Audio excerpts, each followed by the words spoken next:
Hi అండి. Welcome back to కథల పొదరిల్లు. Please ముందుగా వీడియోకి ఒక చిన్న లైక్ చేయండి. లైక్తో పాటు హైప్ ఇవ్వండి. కొత్తగా ఎవరైనా మన ఛానల్ని చూస్తే ప్లీజ్ సబ్స్క్రైబ్ చేసుకోండి. ఈరోజు కథ my dear Satyabhama, episode number 80. కథను రచించిన వారు తన్వి గారు, వాయిస్ ఓవర్ శ్వేత. ఇక కథలోకి వెళ్ళిపోదాం. హాస్పిటల్లో అభినవ్ని ట్రాక్ చేయడం కోసం హాస్పిటల్ సిబ్బందిని వైష్ణవి గురించి డీటెయిల్స్ అడుగుతాడు సిద్ధార్థ్. కానీ అసలు విషయం ఏంటంటే వైష్ణవిని కలవడానికి అభినవ్ భార్గవిలకు తప్ప వేరే ఎవరికి ఆమె గురించి తెలియకూడదని, ఎవరిని అలో చెయ్యొద్దని మహేంద్ర భూపతి స్ట్రిక్ట్గా చెప్పడం వల్ల సారీ సార్, మేడం గారిని వేరే హాస్పిటల్కి షిఫ్ట్ చేశారు అని భూపతి చెప్పమన్నట్టే చెప్పింది రిసెప్షనిస్ట్. డీటెయిల్స్ అడిగిన ప్రయోజనం ఉండదని తెలిసి నీరసంగా కార్ దగ్గరికి వచ్చాడు సిద్ధార్థ్. ఆ రోజు త్వరగా భార్గవిని ఫాలో అవ్వకుండా ముందే కన్విన్స్ చేసి ఉంటే బాగుండేది. ఇప్పుడు కనీసం ఎక్కడుందో కూడా తెలియట్లేదు. ఇదంతా నా తప్పే. ఇప్పుడు భార్గవిని ఎలా కనిపెట్టాలి అని సతమతమవుతున్న సిద్ధార్థ్ ఫోన్ రింగ్ అయ్యింది. ఇందిర కాల్ చేస్తుంది. నిషా గురించి తల్లితో ఆర్గ్యుమెంట్ జరిగాక ఎందుకో కనీసం తన తల్లితో కూడా మాట్లాడాలి అనిపించలేదు సిద్ధార్థ్కి. కట్ చేశాడు. కానీ వెంటనే చేస్తుంటే సడన్గా కొడుకు గుర్తుకొచ్చాడు సిద్ధార్థ్కు. ఇంతలా కాల్ చేస్తుంది ఎందుకు? నిషా కోసమా లేక బాబు కోసమా అని ఆలోచిస్తూ లిఫ్ట్ చేశాడు సిద్ధార్థ్. సిద్ధార్థ్ లిఫ్ట్ చేసిన వెంటనే సిద్ధార్థ్ అని గట్టిగా అరిచింది ఇందిర. అయితే ఆమె అరుపు కోపంగా కాకుండా ఏడుస్తున్నట్టుగా అనిపించింది సిద్ధార్థ్కి. అప్పటి వరకు ఉన్న కోపం ఎగిరిపోయింది. ఏమైందమ్మా, ఎందుకలా ఉన్నావు అని ఆతృతగా అడిగాడు. సిద్ధార్థ్, నిషా టెర్రస్ మీద నుంచి దూకి చేసుకుంటాను అంటుందిరా. అది పోతే పోయింది. దాని దగ్గర నా మనవడున్నాడు సిద్ధార్థ్. బాబుతో పాటు దూకుతాను అంటుంది. నువ్వు త్వరగా రారా సిద్ధార్థ్ అని కంగారుగా చెప్పింది. కాల్ కట్ చేసింది ఇందిర. వాట్ అని కీచుగా అరిచాడు సిద్ధార్థ్. అసలు కాసేపటి ముందు ఏం జరిగిందంటే మధ్యాహ్నం భోంచేసి నిద్రపోయిన ఇందిర సాయంత్రం అవుతుండగా లేచి హాల్లోకి వచ్చింది. అబ్బా, తల పగిలిపోతుంది. మనీ కాఫీ పట్టుకురా అని గట్టిగా చెప్పి సోఫాలో కూర్చుంది ఇందిర. కానీ మనీ నుంచి ఎటువంటి సమాధానం రాలేదు. మనీ అని మళ్ళీ పిలిచింది ఇందిర. ఎవరూ కనిపించట్లేదు. ఎటు చచ్చారు వీళ్ళంతా అని విసుక్కుంటూ మనవడి గదిలోకి వెళ్ళి చూసింది. ఆయా ఒక్కతే ఉండడం చూసి బాబెక్కడా అని అడిగింది ఇందిర. నిషా మేడం తీసుకెళ్లారు మేడం అని చెప్పింది ఆయా. నిషా, దానికెప్పుడు ఇంత మంచి బుద్ధొచ్చింది అనుకుంటూ తిరిగి సోఫాలో కూర్చొని టీవీ ఆన్ చేసింది ఇందిర. టీవీ ఆన్ చేయగానే కొడుకుతో సహా ప్రయత్నిస్తున్న మహిళ అని బ్రేకింగ్ న్యూస్ కనిపించింది. ఎక్కడ చూసినా ఈ చావులేంటో అనుకుంటూ విసుగ్గా ఇంకో ఛానల్ మార్చింది ఇందిర. బట్ ఎన్ని మారుస్తున్నా ప్రతి దానిలోనూ ఇప్పుడు చూసిన న్యూస్ ట్రెండింగ్లో ఉండడంతో వెధవసంత చచ్చేవాళ్ళు సైలెంట్గా చావకుండా ఇంత పబ్లిసిటీ ఇచ్చుకొని మరీ చావాలా? వీళ్ళు చావడం మాటేమో కానీ అదే న్యూస్ తిప్పి చూపిస్తూ మమ్మల్ని చంపుతున్నారు ఈ టీవీ వాళ్ళు అని విసుక్కుంటూ టీవీ ఆఫ్ చేయబోయింది ఇందిర. కానీ టీవీ లైవ్లో కనిపిస్తున్న ఏరియా, పరిసరాలు తనకి బాగా తెలిసినలా అనిపించడంతో ఆఫ్ చేసే ఆలోచన మానుకుంది. న్యూస్ ఛానల్స్ ఒకరిపై మరొకరు పోటీ పడుతూ ఆ న్యూస్ని అందరికన్నా తామే ముందు చూపించాలని శాయశక్తులా ట్రై చేస్తున్నారు. ఆసక్తిగా చూస్తున్న ఇందిరకి కొన్ని నిమిషాలకి నిద్రమత్తు ఎగిరిపోయింది. ఇది మా ఇంటిలానే ఉందేంటి అనుకుంటూ ఉండగానే ఇప్పుడు మీరు చూస్తున్న మహిళ famous businessman Mr Siddharth wife, Mrs Siddharth. Siddharth నిషాలు కొన్ని నెలల క్రితమే గ్రాండ్ మ్యారేజ్ చేసుకున్న విషయం అందరికీ తెలిసిందే. వీరికి పెళ్లికి ముందే ఒక బాబు కూడా ఉన్నాడు. మిస్టర్ సిద్ధార్థ్ బాబుతో ప్రయత్నించడం పలు అనుమానాలకు రేకెత్తిస్తుంది అని రిపోర్టర్ లైవ్లో చెప్పడంతో ఇందిర గుండె ఆగిపోయింది. టీవీలో కనిపిస్తుంది తన ఇళ్లే అని రియలైజ్ అయిన ఇందిర బయటకు పరిగెత్తింది. టెర్రస్ మీద నిలబడి ఉన్న నిషా కింద జరుగుతున్న హడావిడి చూస్తుంది. రిపోర్టర్ కొంతమంది నిషాని ఫోటోలు తీస్తూ న్యూస్ కవర్ చేయడం గమనిస్తూనే ఉంది. చేతిలోని బాబు ఏడుస్తుంటే అసహనంగా చూస్తూ, ఈ ఛానల్ వాళ్ళ న్యూస్ అనగానే పరిగెత్తుకుంటూ వెళ్ళిపోతారు, కానీ ఇప్పుడు నేను ఇంత పెద్ద ఇన్ఫర్మేషన్ ఇచ్చినా రావడానికి లేట్ చేస్తున్నాను. అసలే నన్ను అబ్జర్వ్ చేయడానికి నాతోనే ఉంటున్నా ఆయా ఇచ్చిన ఐడియా ఇది. ఈ మీడియా వాళ్ళకి ఇంత లేట్ అవుతుందంటే ఆ సన్నాసి సిద్ధార్థకి ఈ విషయం ఎప్పుడు తెలియాలి? వాడెప్పుడు రావాలి? ఈ డ్రామా ఎప్పుడు ఆపాలి? తెచ్చుకున్న గ్లిజరిన్ బాటిల్ కూడా అయిపోయిందిరా. నా ప్లాన్ ఎక్కడ అటర్ ఫ్లాప్ అవుతుందో అని నేను టెన్షన్ పడుతుంటే మధ్యలో నీ ఏడుపెంటిరా. కొద్దిసేపు సైలెంట్గా ఉండు అని విసుక్కుంటుంది నిషా. నిషా మాటలు అర్థం కాకపోయినా తనని గట్టిగా కసురుకోవడంతో బాబు ఇంకాస్త రాగం పెంచాడు. కంగారుగా బయటికొచ్చిన ఇందిర నిషా అని గట్టిగా అరిచింది. అత్తగారి మాటకు ఆమె వైపు చూసిన నిషా కళ్ళు వింతగా మెరిశాయి. నిషా, ఏం చేస్తున్నావు? కిందకి దిగు అని అరిచింది ఇందిర. నేను రానాంటీ. సిద్ధార్థికి దూరమై నేను బ్రతకలేను. ఇప్పుడు సిద్ధార్థే నన్ను వద్దు అనుకుంటుంటే నేను బ్రతికి ఏం లాభం? మీకు నేను నా కొడుకు భారం కాలేమాంటీ. నేను చచ్చిపోతాను అని ఒక పెట్టుగా ఏడుస్తూ చెప్పింది నిషా. నిషా మాటలకి ఇందిర దిమ్మ తిరిగింది. నిషా అసలేం మాట్లాడుతుందో కూడా కాసేపు అర్థం కాలేదామెకు. సిద్ధార్థ్ నిన్ను వద్దు అనుకోవడం ఏంటి నిషా? నువ్వేదో పొరపాటు పడ్డావు. కిందకు దిగు, మనం దీన్ని మాట్లాడుకుందాం అన్నీ సర్ది చెప్పబోయింది ఇందిర. ఇందిర నిషాల కన్వర్జేషన్ చూసిన ప్రెస్ వాళ్ళు వెంటనే తమ కెమెరాలకు పని చెప్పారు. చిన్న బిట్ కూడా మిస్ కానివ్వకుండా ఇద్దరిని మార్చి మార్చి చూపిస్తున్నారు.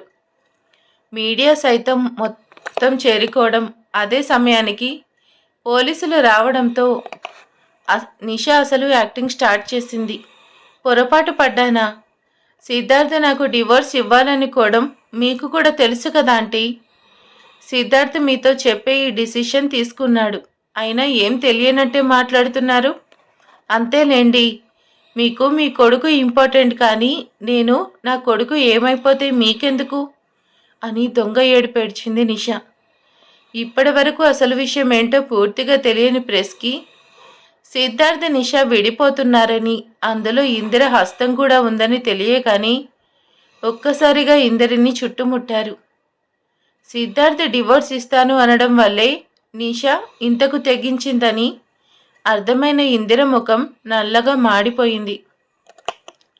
ఏం చేయాలో, నిషాని ఎలా ఆపాలో అర్థం కాని ఇందిర ఫోన్ తీసి సిద్ధార్థకి కాల్ చేసింది. ఎన్నిసార్లు ట్రై చేసినా సిద్ధార్థ్ కట్ చేస్తుంటే సిద్ధార్థ్ ఫోన్ ఎత్తు అని అసహనంగా అనుకుంది. చేయగా లాస్ట్కి సిద్ధార్థ్ ఫోన్ లిఫ్ట్ చేయగానే, సిద్ధార్థ్ త్వరగా ఇంటికి రారా, నిషా టెర్రస్ మీద నుంచి దూకుతానని బెదిరిస్తుంది. నాకు కాళ్ళు చేతులు ఆడట్లేదు, నువ్వు త్వరగా రా అని కంగారుగా చెప్పింది. తల్లి మాటలు విన్న సిద్ధార్థ్ వాట్ అని షాక్ అయ్యాడు. షాపింగ్ చేయక దీనికి పిచ్చి పట్టినట్టుంది, లేకపోతే అలా చేసుకోవడం ఏంటి అని అసహనంగా అనుకుంటూ కారు స్టార్ట్ చేసి క్షణంలోనే స్పీడ్ పెంచాడు సిద్ధార్థ్. సిద్ధార్థ్ ఇంటికి చేరుకునేసరికి పోలీసులు నిషాని కన్విన్స్ చేయడానికి ట్రై చేస్తున్నారు. అలా చేసుకుంటాను అని బెదిరిస్తున్న నిషాని అందరూ కన్విన్స్ చేయడానికి ప్రయత్నిస్తున్నారు. కానీ నిషా వాళ్ళ మాటలు వినకుండా దగ్గరకు వస్తే దూకేస్తాను అని బెదిరిస్తుంది. అలాంటి సమయంలోనే సిద్ధార్థ్ గారు ఆగటం, డోర్ తీసుకొని స్పీడ్గా పరిగెత్తుకు రావడం గమనించిన నిషా పెదవులపై కన్నింగ్ స్మైల్ వచ్చి మాయమైంది. మేడం ప్లీజ్, మీ హస్బెండ్ కూడా వచ్చారు. అతనితో మాట్లాడితే సరిచేస్తాం. మీరు వెనక్కి రండి.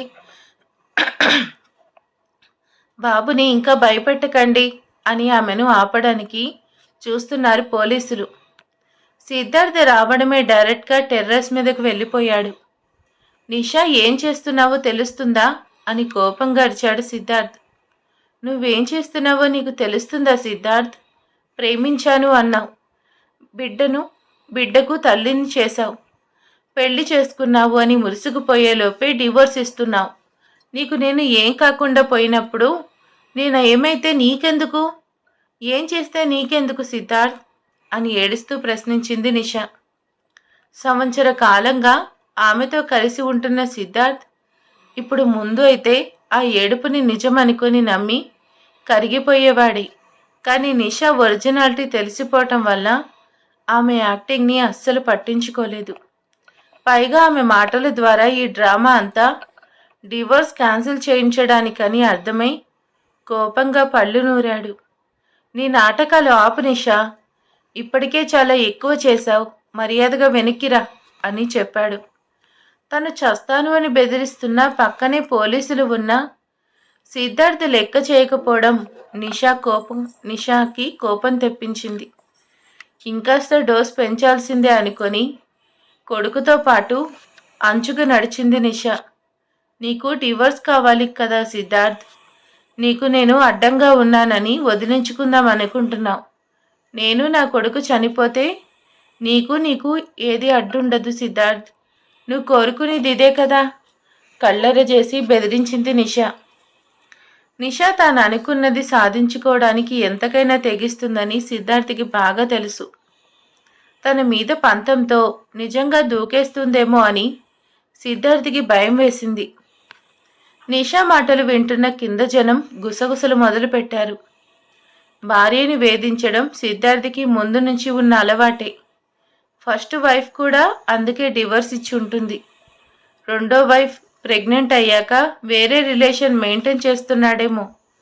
ఫస్ట్ వైఫ్తో కనీసం కొన్ని ఇయర్స్ అయినా కలిశాడు, కానీ రెండో వైఫ్ మాత్రం కొన్ని నెలలకే బోర్ కొట్టింది అని వినిపిస్తున్న మాటలకి ఇందిర ముఖం అవమానంతో ఎర్రబడింది. రోడ్లు పట్టుకుని తిరిగేదాన్ని కోడలని నెత్తిన పెట్టుకొని కాలు కందకుండా సేవలు చేస్తే చివరకు తమనే నడి రోడ్డుపై నుంచోపెట్టిందని నిషాని చూస్తుంటే ఇందిరకి చంపేయాలి అన్నంత కోపంగా ఉంది. నిషాని కొన్ని నెలలు జాగ్రత్తగా డీల్ చేయమని, తొందరపడి ఆమెను రెచ్చగొడితే మీకే ప్రమాదమని లాయర్ ఇచ్చిన వార్నింగ్ సిద్ధార్థ్కి గుర్తొచ్చింది. నిషా నేను అనుకున్న దానికన్నా ఫాస్ట్గా ఉంది. ఇప్పుడు నాకు నా కొడుకు సేఫ్గా ఉండడం ఇంపార్టెంట్ అని నిర్ణయించుకున్న సిద్ధార్థ్ కోపాన్ని కంట్రోల్ చేసుకొని, నేను డివోర్స్ ఇవ్వను నిషా. నాకు నువ్వు మన బిడ్డ ఇద్దరూ కావాలి. నేనేదో కోపంలో చిన్న మాట అంటే నిజం అనుకొని ఇలా చేయడం ఏంట్రా అని సాధ్యమైనంత సాఫ్ట్గా వాయిస్ మారుస్తూ అడిగాడు సిద్ధార్థ్. సిద్ధార్థ్ వైపు డౌట్గా చూసింది నిషా. బేబీ, నిన్ను ఎంత ప్రేమించానో నీకు తెలుసు. నీ మీదున్న ప్రేమతోనే భార్గవికి కూడా దూరంగా ఉంటున్నాను. భార్యాభర్తలు అన్నాక కోపంలో 100 అనుకుంటాం, అవన్నీ పట్టించుకుంటే ఎలా నిషా అని అడిగాడు సిద్ధార్థ్. అయినా సరే నిషా 10 ఆకులు ఎక్కువ చదువుకున్న వల్ల కొడుకుని కాపాడడానికి సిద్ధార్థ్ ప్లేట్ తిప్పేశాడని ఈజీగా కనిపెట్టేసింది నిషా. ఓహో, ఇలా మాట్లాడి నన్ను రప్పించాలని చూస్తున్నావా మై డియర్ హబ్బీ? ఈ నిషాని చాలా తక్కువగా అంచనా వేస్తున్నావు కదా. నేనేంటో చూపిస్తా అని మనసులో అనుకుంది నిషా.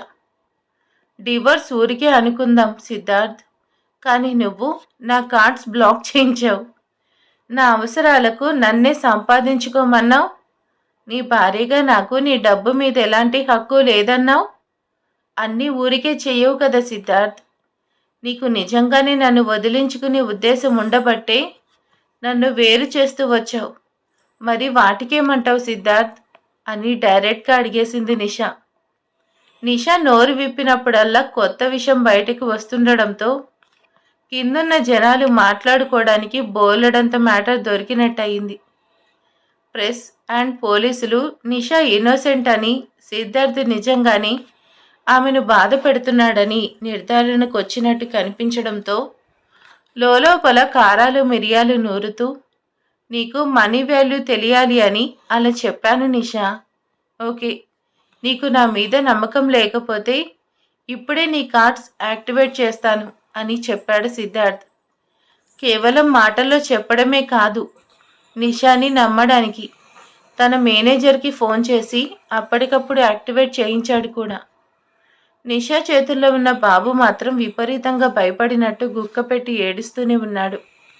అలా ఏడవడం వల్ల ముఖం ఒళ్ళు కూడా ఎర్రగా కందిపోయింది.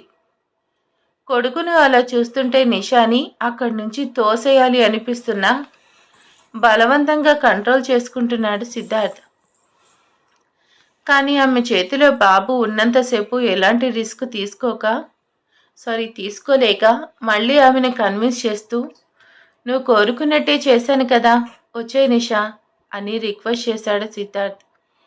అవి ఓకే సిద్ధార్థ్, బట్ ఇంకొకటి మిగిలిపోయింది అని చెప్పింది నిషా. ఏంటి? నీరసంగా అడిగాడు సిద్ధార్థ్. నువ్వెప్పటికీ ఎటువంటి సిచ్యువేషన్స్లోనూ భార్గవిని కలవడానికి ట్రై చేయకూడదు. నువ్వు నాతోనే ఉండాలి. నువ్వు కానీ మీ అమ్మ కానీ నన్ను కమాండ్ చేయకూడదు అంటూ ఇక తన ఆశలకు హద్దే లేదన్నట్టు ఇంకో కోరిక బయట పెట్టింది నిషా. కొడుకు కోసం అన్నింటికీ సరేనని తలూపాడు సిద్ధార్థ్. ఇద్దరి మధ్య సంధి కుదరడంతో త్వరపడిన పోలీసులు నిషాని జాగ్రత్తగా కిందకి దించారు. నిషా వైపు కన్నెత్తి చూడకుండా కొడుకుని తీసుకుని గుండెకు హత్తుకున్నాడు సిద్ధార్థ్. ఎంతో ఆత్మీయమైన స్పర్శ తగలగానే ఏడుపాపి సిద్ధార్థ్ గుండెల మీద రిలాక్స్గా తలవాల్చాడు బాబు. నువ్వు కడుపులో పడిన దగ్గర నుంచి నన్ను ఇలానే లొంగదీస్తుందిరా మీ అమ్మ. నీకోసం ఓపిక పడుతూ వచ్చాను, బట్ ఇప్పుడు నిన్ను కూడా తనకు వీలుగా వాడుకోవడం స్టార్ట్ చేసింది. దీనికి మాత్రం వదిలిపెట్టను. తనేంటో చూపిస్తాను మనసులోనే గట్టిగా అనుకున్నాడు సిద్ధార్థ్. సిద్ధార్థ్ నిషాల న్యూస్ ఇప్పుడు సోషల్ మీడియాలో హాట్ టాపిక్గా మారిపోయింది. గార్డెన్లో ఈవినింగ్ వాక్ చేస్తుంది భార్గవి. కొన్ని నెలల క్రితమే డెలివరీ దగ్గర పడిన టైంలో అబార్షన్ అవ్వడం, ఇంకా ఆ రోజు జరిగిన ఇన్సూరెన్స్ వల్ల ఇన్సిడెంట్ వల్ల భార్గవి ఇప్పటికీ కూడా అంత ఫిట్గా లేదు. పైగా మీ వీక్గా ఉండడం వల్ల భార్గవి హెల్త్ విషయంలో చాలా స్ట్రిక్ట్గా ఉంటున్నాడు అభినవ్. ఫిట్నెస్ ట్రైనర్స్తో సలహాలతో చిన్న చిన్న ఎక్సర్సైజ్లు చేయించడం, కరెక్ట్ డైట్ ఫాలో అవ్వడం, మార్నింగ్ ఈవినింగ్ కొద్దిసేపు వాక్ చేయడం. ఇప్పుడు భార్గవి డైలీ యాక్టివిటీస్ అయిపోయాయి. కాస్త ఆయాసం అనిపించగానే అక్కడే ఉన్న ఉయ్యాలలో కూర్చుంది భార్గవి. గార్డెన్లోని ప్రకృతిని చూస్తున్న భార్గవి సెల్ ఫోన్కి నోటిఫికేషన్ వచ్చినట్టు సౌండ్ రావడంతో ఓపెన్ చేసి చూసింది. ఎఫ్బీ గ్రూప్లో ఎవరో సిద్ధార్థ్ ట్రెండింగ్ న్యూస్ని పోస్ట్ చేశారు. అతనికి సంబంధించిన వాటిని గురించి తనకు వద్దు అనుకుంటూనే ఓపెన్ చేసి చూసింది భార్గవి. నిషా బెదిరించడం, సిద్ధార్థ్ బ్రతిమిలాడడం చూస్తూ విస్తుపోయింది. నిషాకి పంతం ఉంది కానీ మరీ ఇంత వైల్డ్గా బిహేవ్ చేయగలదని ఊహించలేదు భార్గవి. కడుపులో ఉన్నప్పుడు బిడ్డ ప్రేమ తెలియకపోయినా పుట్టాకైనా ప్రేమ కలుగుతుంది. కలగలేదు అంటే ఆ బిడ్డ తనది కాకపోతేనే అలా రాయిలా ఉండగలరు. బాబు అసలు నిషాకే పుట్టాడా? నిషా ప్రెగ్నెన్సీ నిజమేనా, లేక ప్రెగ్నెన్సీ అని చెప్పి సిద్ధార్థిని చీట్ చేసిందా అని డౌట్ వచ్చింది భార్గవికి. గార్డెన్లో కూర్చొని కాసేపు సిద్ధార్థి నిషా గురించి వస్తున్న న్యూస్ చూసిన భార్గవికి అదంతా చాలా చికాకుగా అనిపించింది. ఒక్కరు కూడా నిజాయితీగా లేరు, అందరూ నటించేవాళ్లే అనుకుంటూ ఫోన్ పక్కన పెట్టేసి నిదానంగా వాకింగ్ చేయడం మొదలుపెట్టింది భార్గవి. శేషుని చూసిన రోజు నుండి మ్యాక్సిమం ఒంటరిగానే గడుపుతుంది శాంతి. ఆమె ఎక్స్పీరియన్స్కి ఏది కరెక్ట్ ఏది రాంగ్ డిసైడ్ చేసుకోవడం ఆమెకు తెలుసు. కనుక కొంతకాలం ఆమెకు తన జీవితం గురించి ఆలోచించుకోవడానికి టైం ఇచ్చి ఆమెను అలానే వదిలేశాడు అభినవ్. చాలాసేపు కష్టపడి కొడుకుని నిద్రపుచ్చిన కీర్తి ఇక తను ఆఫీస్ వర్క్ చేసుకుంటూ ల్యాప్టాప్ ముందు వేసుకొని అదే బెడ్రూమ్లో ఉంది. రాజుని తన సొంత పనుల కోసం పిలిపించుకున్న అభినవ్ తన తరపున మహేంద్ర భూపతి కంపెనీస్కి రాజుని పంపిస్తూ అక్కడ తనకి కావలసిన డీటెయిల్స్ అన్నీ తెప్పించుకుంటూ చెక్ చేస్తూ ఇంటి దగ్గరే వర్క్ చేస్తున్నాడు అభినవ్. అలా చాలాసేపు వర్క్ చేసి అలసిపోవడంతో రిలాక్స్గా సీట్లో తల వెనక్కి వాల్చి విండోలో నుండి బయటకు చూశాడు అభినవ్. భార్గవి గార్డెన్లో వాక్ చేయడం చూసిన అభినవ్, వావ్, నా సత్యభామ ఒంటరిగా దొరికింది, నేను నా డార్లింగ్తో కబుర్లు చెప్పుకోవాలి అనుకొని బయటకు వెళ్ళబోయిన అభినవ్ వెంటనే ఆగిపోయాడు. భార్గవి కోసం ఏమైనా చెయ్యాలి అనిపించింది అభినవ్కి. ఆలోచన రావడం ఆలస్యం. కిచెన్లోకి వెళ్ళాడు. భార్గవికి ఇష్టమైన అల్లం టీ పెట్టాడు. టీ వాసన గుప్పుమని వస్తుంటే ఏదో మిస్ అయిన ఫీలింగ్ అభినవ్కి. కొన్నాళ్ల క్రితం భార్గవి ప్రెగ్నెంట్గా ఉన్న టైంలో అభినవ్ క్యాజువల్గా ఈవినింగ్ టైంలో ఎప్పుడు వెళ్ళినా భార్గవి టీతో పాటు ఏవేవో స్నాక్స్ చేసి పెట్టేది. ప్రెగ్నెంట్గా ఉండి కూడా తను నా కోసం శ్రద్ధ తీసుకుంటే నేను ఓన్లీ టీతో సరిపెట్టేస్తున్నాను అని వెల్తిగా అనుకున్నాడు అభినవ్. తనకి టీ కాఫీ తప్ప ఇంకేం రాకపోవడం వల్ల యూట్యూబ్ చూస్తూ భార్గవి కోసం సింపుల్గా పకోడీ చేశాడు అభినవ్. చూడడానికి సింపుల్గా ఉన్నా వండడం పూర్తి చేసేసరికి చెమటలతో తడిచి ముద్దయ్యాడు అభినవ్. ఓ గాడ్, కుకింగ్ అంటే ఈజీ అనుకున్నాను, బట్ దీనికన్నా కోడింగ్నే చాలా ఈజీ. ఈ లేడీస్ ఉన్నారే, ఇంత టఫ్ టాస్క్లను ఎంత ఈజీగా చేస్తున్నారు. ఏ మాటకు ఆ మాట చెప్పుకోవాలి. వీళ్ళు రియల్లీ గ్రేట్ అని మెచ్చుకోకుండా ఉండలేకపోయాడు. కాసేపు గార్డెన్లో నడిచి ఉయ్యాలలో కూర్చొని వెనక్కి వాలి కళ్ళు మూసుకున్న భార్గవి టీ వాసనకు కళ్ళు విప్పింది. టడటడాయ్, నీకోసం ఏం తీసుకొచ్చానో చెప్పు చూద్దాం అని పకోడీ ప్లేట్ వెనక దాచి అడిగాడు అభినవ్. గుమగుమలాడుతున్న వస్తున్న వాసన్ని బట్టి అభినవ్ తెచ్చిందాన్ని ఈజీగా గుర్తించింది భార్గవి. బట్ కొద్దిసేపు అభినవ్ని ఆట పట్టిద్దామనిపించింది ఆమెకు. టాబ్లెట్సే కదా అభి అని ఏం పట్టనట్టు సింపుల్గా అంది. నో అన్నాడు అభినవ్ తల అడ్డంగా ఊపుతూ. అని ఆలోచిస్తున్నట్టు కొన్ని సెకండ్స్ వేలితో గెడ్డం రాసుకొని ప్రోటీన్ డ్రింక్ అని చెప్పింది భార్గవి. డిసప్పాయింటింగ్గా తలూపాడు అభినవ్. రెండూ కాదా, మరి ఇంకేంటబ్బా అని పైకి అనుకొని, ఫ్రూట్స్. నువ్వు తెచ్చింది ఫ్రూట్స్ కదా అభినవ్, కావాలని ఉడికించింది భార్గవి. నీకు అవి తప్ప ఇంక వేరేవేం తెలీదా? అట్లీస్ట్ ఇంచుమించుగా అయినా చెప్పలేకపోయావు. నేనెంత డిసప్పాయింట్ అయ్యానో తెలుసా? అలకగా చెప్పాడు అభినవ్. మరి ఏం చేయమంటావు అభి? నీకు హాస్పిటల్లో ఉన్నప్పుడు సూప్స్ ఎక్కువగా తాగించానని నేను ఇక్కడికి వచ్చిన దగ్గర నుంచి నా కోసం నువ్వు రివెంజ్ తీర్చుకుంటున్నావు కదా. నేను కాస్త వీక్గా ఉన్నాను అనేది వంక పెట్టుకొని నేను వద్దన్నా బలవంతంగా ఇస్తున్నావని మెడిసిన్స్, ఫ్రూట్స్, మిల్క్ షేక్స్ ఏ కదా, మరి వేరేవి ఎలా గెస్ చేస్తాను చెప్పు అని అడిగింది భార్గవి. భార్గవి మాటలకు కన్విన్స్ అయిన వెంటనే బయటపడలేదు అభినవ్. సేమ్ అలకని కంటిన్యూ చేశాడు. అలిగిన వేళ్లనే చూడాలి గోకుల కృష్ణుని అందాలు అని చిన్నగా పాడుతూ లేచి అభినవ్ బొగ్గ గిల్లింది భార్గవి. నవ్వుని ఆపుకుంటూ ముఖం తిప్పుకున్నాడు అభినవ్. అబ్బో, అబ్బాయి గారు గట్టిగానే అలిగినట్టున్నారు. ఏం చేయాలబ్బా? ఇప్పుడు నువ్వేం తెచ్చావో చెప్పాలి అంతే కదా అని అడిగింది భార్గవి. అభినవ్ ఏం చెప్పకుండా సైలెంట్గా ఉన్నాడు. భార్గవి గాలిని గట్టిగా పీల్చి ఇంత కమ్మని పకోడీ వాసన ముక్కు పుటాలను అదరకొడుతుంటే గుర్తుపట్టకుండా ఎలా ఉంటాను అనుకున్నావు డియర్ అని నవ్వుతూ కళ్ళెగరేసింది భార్గవి.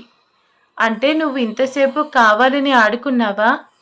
చిరుకోపంగా అడిగాడు అభినవ్. ఎగ్జాక్ట్లీ అని నవ్వుతూ ప్లేట్లోని పకోడీ అందుకోబోయింది భార్గవి. బట్ అభినవ్ ప్లేట్ అందకుండా పైకి లేపి పట్టుకున్నాడు. అసలే అభినవ్ భార్గవి కన్నా పొడవుగా ఉంటాడు. దాని మీద చేతిని పైకెత్తేసరికి భార్గవి పకోడీ చిటారు కొమ్మన మిఠాయి పొట్లం టైప్ అయిపోయింది. అభి, ఇస్తావా ఇవ్వవా?